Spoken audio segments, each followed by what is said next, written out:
देखिए भैया प्लीज ओए, तो मैंने कल आपको डिफ्रैक्शन ऑफ लाइट के बारे में बताया था कि लाइट जब शैडो की तरफ बेंड कर जाती है तो उसे डिफ्रैक्शन ऑफ लाइट कहते हैं। ठीक है, जहां पर लाइट बेंड करती है वहां पर कुछ इंटरफेरेंस होता है। ठीक है, कहीं पर आपको मैक्सिमम मिलता है, कहीं पर आपको मिनिमम मिलता है। लेकिन मैंने यह भी बताया था कि इस केस में आपको शार्प बाउंड्री नहीं मिलने वाली है और सेंटर पे हमेशा क्या होगा, मैक्सिमम होगा, जिसको सेंट्रल मैक्सिमा कहते थे। याद है? अब देखिए भैया, यहां पर मैं जो सॉल्व करा रहा हूं उसे ध्यान दीजिएगा। ठीक है, टॉपिक का नाम है कैलकुलेशन ऑफ डिफ्रैक्शन। ठीक है, कैलकुलेशन ऑफ डिफ्रैक्शन। बोलिएगा नहीं कोई भाई please. Calculation of diffraction,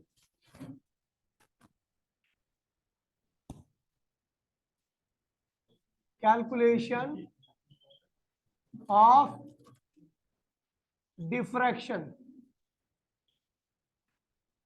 is a single slit experiment. Vishal, single slit experiment भी कहते हैं। क्या कहते हैं इसे? Single slit experiment.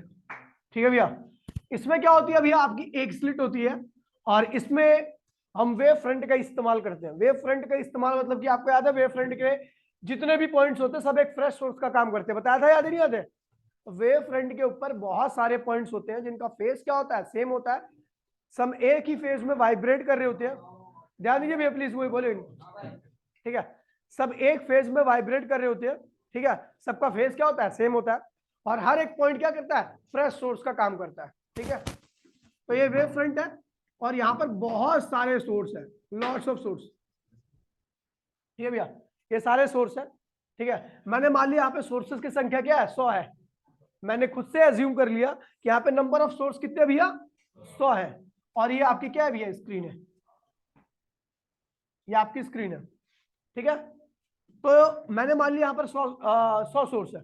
ठीक है, तो पहले सोर्स से वेव निकली और 100वें सोर्स से वेव निकली और उन दोनों का इस पॉइंट पर क्या हो गया, इंटरफेरेंस हो गया। क्या हो गया? ठीक है, यहाँ पर लाइट यहाँ पे आनी चाहिए थी ना, लेकिन यहाँ पर बेंड हो गई।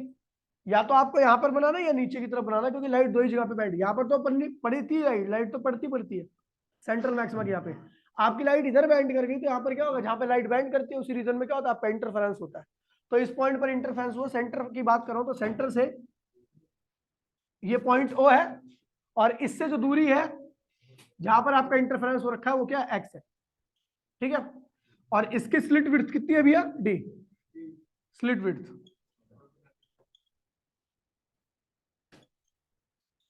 स्लिट विड्थ कैपिटल डी क्या है, स्क्रीन और स्लिट के बीच का separation. Separation in between slit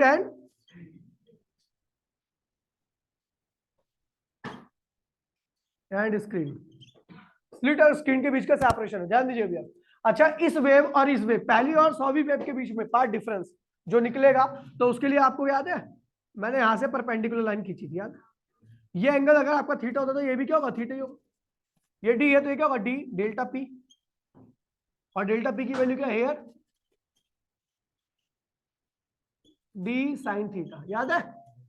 delta p equals to d sine theta. तो path difference in between, path difference in between upper extreme. क्या हो भाई, बाहर चले आना। ठीक है, अगर ऐसे करना तो upper extreme and lower extreme.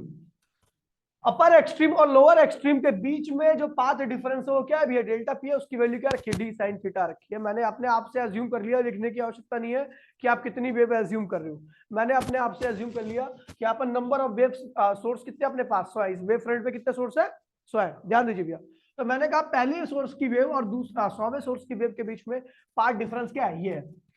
अब ध्यान दीजिए, मैं यहाँ पे कैलकुलेशन कर रहा हूं। इफ डेल्टा पी जो कि क्या है, डी साइन थीटा है, अगर वो क्या है, लैम्डा है। क्या है, लैम्डा। मतलब समझे, पहले सोर्स की वेव और दूसरे सोर्स की वेव्स के बीच में जो पाथ डिफरेंस आ रहा है वो लैम्डा आ रहा है। क्या आ रहा है, लैम्डा। अब एक चीज देखिए भैया, अगर पहले और 100वें के बीच में पाथ डिफरेंस लैम्डा आ रहा है तो पहले और 91वें के बीच में कितना पाथ डिफरेंस होगा? Lambda by 2। क्या होगा? क्योंकि आपको पता भी है जो पार्ट डिफरेंस, देखिए धीरे धीरे पार्ट डिफरेंस बढ़ रहा है, पहले और दूसरे के बीच में पार्ट डिफरेंस क्या होगा? थोड़ा कम होगा। दूसरे तीसरे के बीच में देखिए पहले और दूसरे के बीच में पार्ट डिफरेंस क्या होगा? देखिए ये गैप्स क्या यूनिफॉर्म है, क्या है? वेव्स के बीच में जो गैप होते हैं ना वो यूनिफॉर्म होती है। अगर पहले और 100वें के बीच में पार्ट डिफरेंस लैम्डा आ रहा है तो पहले और दूसरे के बीच में पार्ट डिफरेंस कितना होगा? लैम्डा बाय 100 होगा। क्या होगा? दूसरे और तीसरे के बीच में लैम्डा बाय 100, चौथे और पांचवें के बीच में लैम्डा बाय 100। ऐसे ही मैं बोलूंगा कि lambda by 100, lambda by 100, lambda by 100, lambda by 100, कितनी बार जोड़ोगे कि आपका लैम्डा बाय 2 हो जाए? तो 50 वेव को ऐसे जोड़ना है आपको। लैम्डा बाय 2 इंटू में 50 वेव मिलकर कितना पार्ट डिफरेंस क्रिएट कर रही है? Lambda by 2। और आपको पता है जब पार्ट डिफरेंस लैम्डा बाय 2 का होता है, ध्यान दीजिएगा, जब पार्ट डिफरेंस लैम्डा बाय 2 का होता है तो क्या बनता है भैया? Destructive interference. क्या बनता है भैया? पार्ट डिफरेंस अगर आपका लैम्डा बाय 2 का होता है। अच्छा देखिए पहली और 91 के बीच में, देखिए पहली और 100 के बीच में पार्ट डिफरेंस मैंने क्या लिया है? लैम्डा का। तो अपर हाफ का देखिए पहली और 100 के बीच में पार्ट डिफरेंस कितना है? लैम्डा का। पहली और 100 के बीच में पार्ट डिफरेंस कितना है? तो पहली और 51 वाली के बीच में पार्ट डिफरेंस कितना होगा? Lambda by 2। दूसरी और 52 वाली के बीच में, तीसरी और 53 के बीच में, मतलब 50 वेव का ग्रुप जो है, अगली 50वीं वेव जो होगी उसके साथ पार्ट डिफरेंस क्या करेगी? Lambda by 2। और जहां पर लैम्डा बाय 2 का पार्ट डिफरेंस होता है तो वहां पर क्या होता है भैया? Destructive interference. यानी पहली वाली 51 वाली को क्या करेगी? कैंसिल करेगी। दूसरी वाली 52 वाली को, 50वीं 100वीं को कैंसिल कर देगी। यहां पर कोई भी वेव्स नहीं बच रही इस पार्ट डिफरेंस में। तो यहां पर क्या बनने वाला है भैया? डिस्ट्रक्टिव यानी फर्स्ट मिनिमा। यहां पर upper half wave cancel two lower half wave. यहां पर अपर हाफ वेव क्या कर रही है इस केस में? जब पार्ट डिफरेंस मैंने ये लिया है पहली और 100 के बीच में, तो अपर हाफ यानी पहली से लेके 50 वाली वेव अगली 50 से लेके 100 वाली वेव को कैंसिल कर दे रही है। मैं समझ में ही नहीं, देखो दोबारा सुनिए, ये चीज समझ में आ जाएगी तो आगे कुछ नहीं है, सीधा सीधा होगा। मैंने बोला पहली और 100 के बीच में पार्ट डिफरेंस कितना है? लैम्डा। ठीक है, तो पहली और 51 के बीच में कितना होगा? लैम्डा बाय 2 ही होगा। और लैम्डा बाय 2 का पार्ट डिफरेंस जिसका होता है वो डिस्ट्रक्ट करती है एक दूसरे को, काट देती है।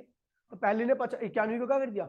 दूसरी की 52 को काटेगी, 52 को, तीसरी 53 को, चौथी, ऐसे ही 50वीं यहां पर सारी वेव्स एक दूसरे को काट दे रही है। यानी upper half cancel the lower half wave.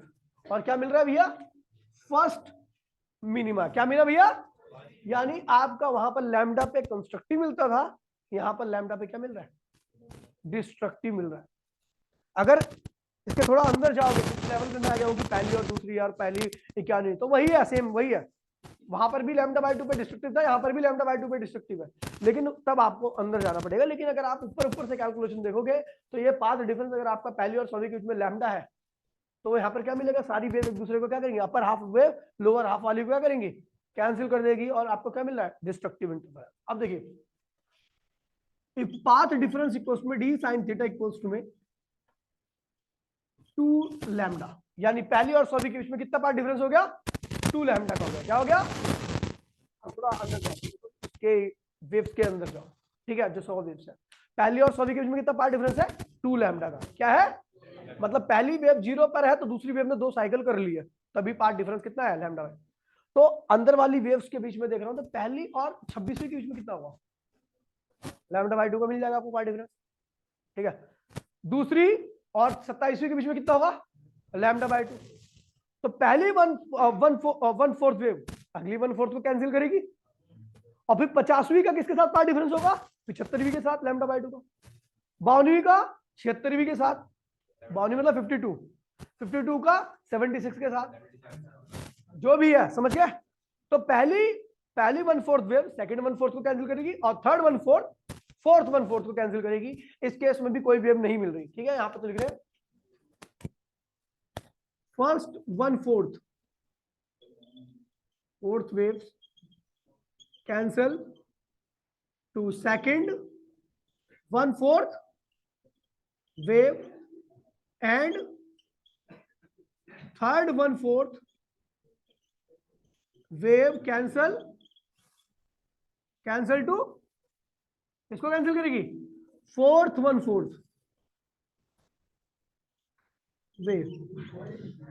सारी वेव यहां पर कैंसिल हो जा रही है और हमें फिर क्या मिला, सेकंड मिनिमा। क्या मिल गया, कोई दिक्कत तो नहीं है। बिल्कुल सेम प्रोसेस थर्ड के साथ भी होगा, थर्ड 3 लैम्डा के साथ ऐसे ही।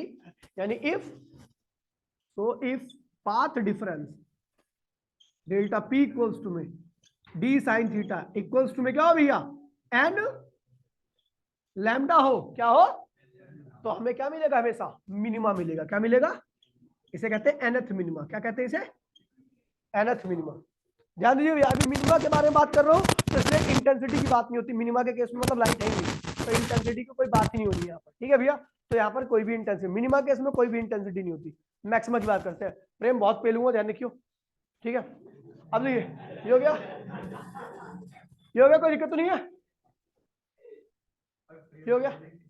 तो so d sine theta equals to में एन लैम्डा अगर आपका होता है, ध्यान दीजिए बेटा, d sine theta equals to में एन लैम्डा होता है तो आपको क्या मिलता है, ऑलवेज मिनिमा। क्या मिलता है, मिनिमा।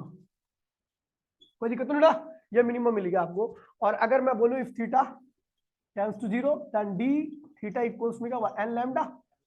साइन को हम थीटा लिखते हैं, साइन थीटा को थीटा, तो थीटा इक्वल्स में थीटा एन लिख दो, कोई दिक्कत नहीं है वैसे, है ना। चलो थीटा लिख देते हैं, एन लैम्डा अपॉन में स्मॉल डी। क्या हो गया, ये क्या है पता आपको, एंगुलर पोजीशन। क्या है ये, अगर मेरे को पहले मिनिमा की एंगुलर पोजीशन मतलब कितने एंगल पर है ये, ठीक है। और एक बात बता दूं, यहाँ पर एक कंडीशन आपको पता ही होनी चाहिए कि capital D is much greater than small D, तो सभी रेस क्या होंगी, पैरेलल होंगी। तो इसको लिख दो ए, इसको लिखता हूं बी, इसको लिखता हूं सी, और ये है A P parallel to B P parallel to C P. ये ध्यान रखना, ये पैरेलल है तो ये थीटा, यहाँ का थीटा याद है, यहाँ पे भी थीटा बनाता था मैं, आपको याद होगा। तो ये थीटा और ये थीटा सब क्या होंगे, बराबर ही होंगे, आइडेंटिकल होंगे। ठीक है भैया, तो इसे कहते हैं एंगुलर पोजीशन। मतलब कि अगर आपको पहला मिनिमा देखना है, पहला मिनिमा, यहाँ पे एन की वैल्यू क्या रखोगे, 0। नहीं हाँ सॉरी, एन की वैल्यू कहां से स्टार्ट करोगे, 1 से, 1 2 3, समझिए भैया। तो अगर आपको पहला मिनिमा देखना है तो यहाँ पे एन की वैल्यू रखोगे 1, लैम्डा स्मॉल डी, सॉल्व करोगे कुछ वैल्यू आएगी, मान लीजिए 10 डिग्री आ गया। क्या आ गया, तो इसका मतलब पहला मिनिमा यहां से 10 डिग्री के एंगल पर है। 2 रखोगे दूसरे मिनिमा की पोजीशन आएगी, दूसरा मिनिमा यानी दूसरा डायरेक्ट सपोर्ट कहां मिलेगा आपको, इतने डिग्री की, समझ गया। तो इस तरीके से आपके एंगुलर पोजीशन आती रहेगी। और लीनियर पोजीशन निकालनी है तो कोई दिक्कत नहीं, लीनियर पोजीशन मतलब एक्स, क्या निकालना है, तो लीनियर पोजीशन निकाल लेते हैं, कहां पे, यहाँ पे निकाल लो लीनियर पोजीशन। देखिए लीनियर पोजीशन, बेटा याद है लीनियर पोजीशन क्या निकालनी है, एक्स। एक्स क्या होता है आपको याद है, थीटा इंटू में, अब थीटा इंटू में डी तो होता है, कल बताया तो था। लीनियर पोजीशन जो होता है भाई, ये क्या हुआ, ये देखो एंगल बहुत छोटा है, तो क्या बन गया, सेक्टर ऑफ।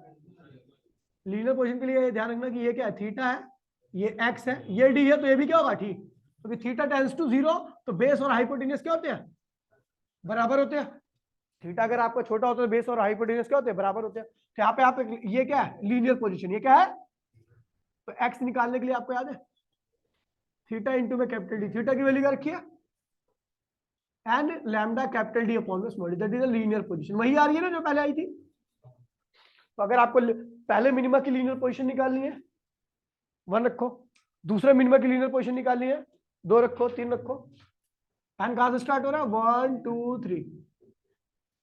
पता है क्यों, क्योंकि सेंटर पर हमेशा क्या मिलना है, मैक्सिमम मिलेगा। क्या मिलेगा इस केस में, ठीक है, इसलिए हम मिनिमा के लिए 1 की वैल्यू से स्टार्ट करते हैं, समझ गया। कॉपी करो भैया,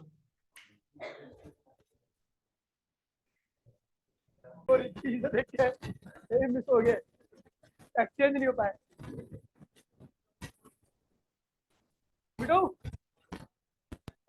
देखिए तो आपको, ओए भाई, जब भी आपको मिनिमा चाहिए होगा तो आप ये पार्ट डिफरेंस रखोगे। क्या रखोगे, ये समझ में आ गया। चलो अब बात करते हैं भैया if path difference D sine theta upper extreme और लोअर एक्सट्रीम के बीच में आ जाए भैया, भाई बोलिए मत, 3 लैम्डा अपॉन में 4। देखिए जीरो से स्टार्ट नहीं कर रहा क्योंकि जीरो पे सेंट्रल मैक्सिमम बनना ही है, जीरो पे सेंट्रल मैक्सिमम बनेगा ही, तो उसकी बात नहीं कर रहा। ठीक है, मैंने कहा अगर पार्ट डिफरेंस ये रहे, ध्यान दीजिए भैया, पार्ट डिफरेंस अगर ये हो जाए मतलब लोअर एक्सट्रीम और अपर एक्सट्रीम के बीच में, तो मैं यहां पर 100 वेव्स ले रहा हूं, मैं 100 वेव हटा के 99 वेव ले रहा हूं। ठीक है, यहां पर देखिए मैंने पार्ट डिफरेंस क्या बोला, पहली अपर एक्सट्रीम और लोअर एक्सट्रीम के बीच में पार्ट डिफरेंस कुल कितना बन रहा है, 3 लैम्डा अपॉन में 4। मैंने ना तो लैम्डा बाई 2 लिया ना 0 लिया, रीजन ये है क्योंकि दोनों जगह पर मैक्सिमम बनना है। ठीक है, इसलिए उनकी बात नहीं कर रहा, मैं सीधा यहां से स्टार्ट कर रहा हूं। ठीक है, तो मैंने बोला अगर पहली और 100 के बीच, पहली और 99 वाली के बीच में पार्ट डिफरेंस 3 लैम्डा बाय 4 का हो जाए, तो ध्यान दीजिए भैया कि पहली और 33वीं के बीच में पार्ट डिफरेंस, पहली और 34वीं के बीच में पार्ट डिफरेंस कितना होगा। देखिए 3 लैम्डा बाय 4 को लिख क्या सकते हैं, तो 3 लैम्डा बाय 4 को lambda by 4 plus lambda by 4 plus lambda, sorry 2 होगा, 3 लैम्डा बाय 2। ठीक है, तो लैम्डा बाय 2 और लैम्डा बाय 2, 99 वेव है, 99 वेव है, पहली 33 वेव दूसरी 33 वेव के साथ पार्ट डिफरेंस लैम्डा बाय 2 का क्रिएट करेंगे और ये दोनों एक दूसरे को क्या करेंगे, कैंसिल कर देंगे। लेकिन ये वाला वेव के ये वाला पार्ट क्या हो रहा है, बच रहा है आपका, जिसके किसी के साथ डिस्ट्रक्टिव इंटरफेरेंस नहीं हो रहा, यानी ये वेव बचेंगी और यहां पर क्या मिलेगा, ब्राइट। क्या मिलेगा, अब एक चीज देखिए भैया, यहां पर नंबर ऑफ वेव कम हो चुकी है, यहां पर नंबर ऑफ वेव, इसलिए इसकी इंटेंसिटी क्या हो जाएगी, कम हो जाएगी। क्या हो जाएगी, नंबर ऑफ वेव्स जो बच रही हैं, जो कटने के बाद बची हैं, वो क्या है 99 से कम हो चुकी है, 33 बची है, तो इसलिए यहाँ पर इंटेंसिटी तो ब्राइट रहेगी, लेकिन ये ब्राइटनेस सेंट्रल के ब्राइट के बराबर नहीं पहुंचेगी। तो यहाँ पर ये ध्यान रखना कि upper first 1/3 wave, first 1/3 wave cancel to second 1/3 wave, 1/3 wave, and third 1/3 wave, first 1/3 wave cancel to second 1/3 wave और third 1/3 wave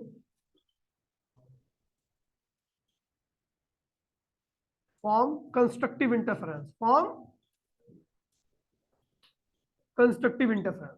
ठीक है भैया, पहली 1/3 वेव दूसरी वाली 1/3 को कैंसिल कर रही है, लेकिन तीसरी 1/3 वेव क्या बना रही है, कंस्ट्रक्टिव इंटरफेरेंस, और क्या मिलेगा, we get bright fringe, we get bright fringe,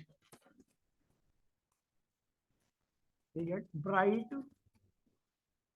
fringe with low intensity, low,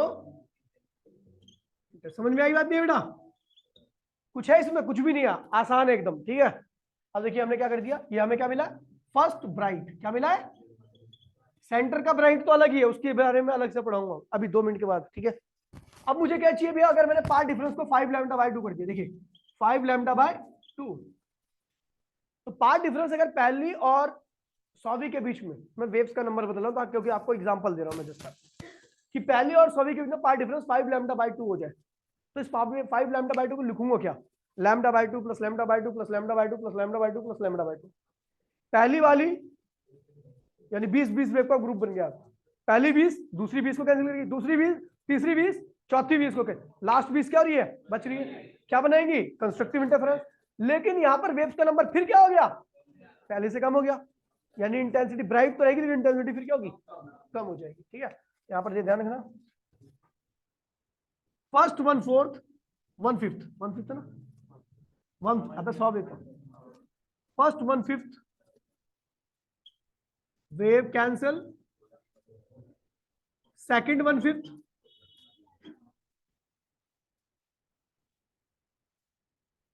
third 1/5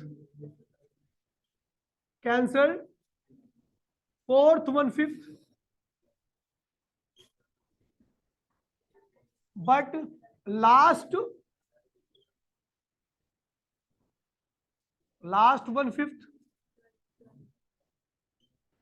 forms constructive interference. ठीक है भैया, समझ गए, तो ये हो गया आपका, भाई ये गेट बंद कर दिया यार, ओ ठीक है, तो ये बनेगा सेकंड मैक्सिमा। क्या बनेगा? Second maxima. कोई दिक्कत तो नहीं भैया? अब देखिए, अगर आपका सो पार्ट डिफरेंस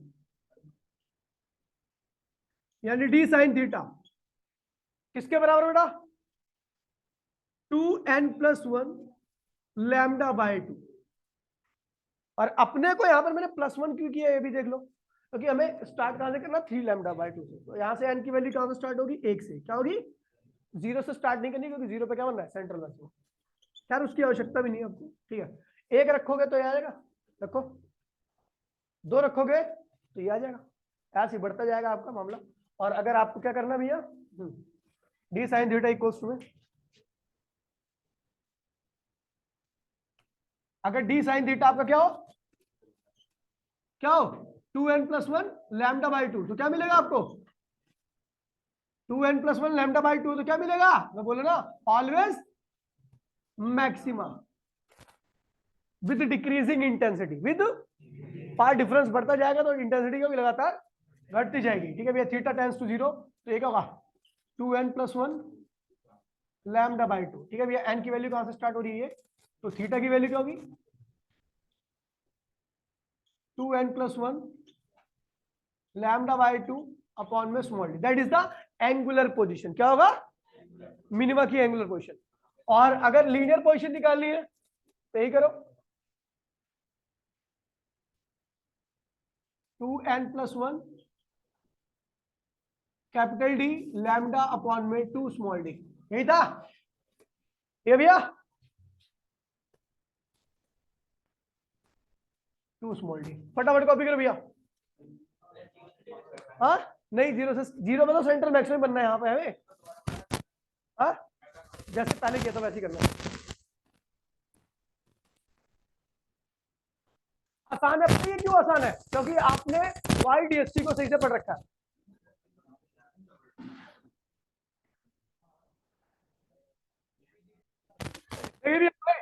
तो अगर मैं प्लीज एक मिनट रुको, अगर मैं सेंट्रल मैक्सिमा की बात करता हूं तो स्क्रीन पर आपको दिखता है सेंट्रल मैक्सिमा कुछ इस तरीके से।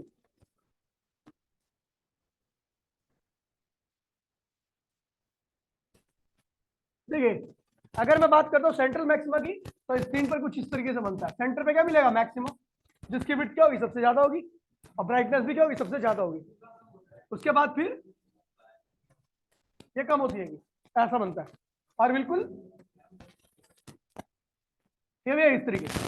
तो अगर कई बार क्वेश्चन ये स्क्रीन है, ठीक है, ये क्या है? पोजीशन ऑफ फर्स्ट मिनिमा, इसकी पोजीशन है। और ये भी क्या है? Position of first minima. तो ये क्या होगी? ये भैया इसे कहते हैं विड्थ ऑफ सेंट्रल मैक्सिमा। ओए, तो सेंट्रल मैक्सिमा की विड्थ क्या होती है? दो मिनिमा की पोजीशन का डिफरेंस। पहला मिनिमा कहां मिलता है? याद है आपको? मिनिमा की पोजीशन अभी मैंने आपको बताई थी। तो अगर लीनियर पोजीशन देखोगे आप, लीनियर पोजीशन, तो वो रहेगी आपकी लैम्डा कैपिटल डी अपॉन में स्मॉल डी, और इसकी पोजीशन क्या होगी? Minus lambda capital d upon में स्मॉल डी। और अगर आपको विड्थ निकालनी है तो इन दोनों का डिफरेंस कर दो, डिफरेंस ऑफ 2 मिनिमा। तो इन दोनों का डिफरेंस करोगे तो आपका आएगा 2 कैपिटल डी लैम्डा अपॉन में स्मॉल डी। ये आएगी आपकी विड्थ ऑफ सेंट्रल मैक्सिमा। क्या आएगी भैया? और एक बात आपको ये बता दूं भैया कि सेंट्रल मैक्सिमा सारे मैक्सिमा का डबल होता है, तो ध्यान रखना। Width of central maxima equals में 2 टाइम्स ऑफ विड्थ ऑफ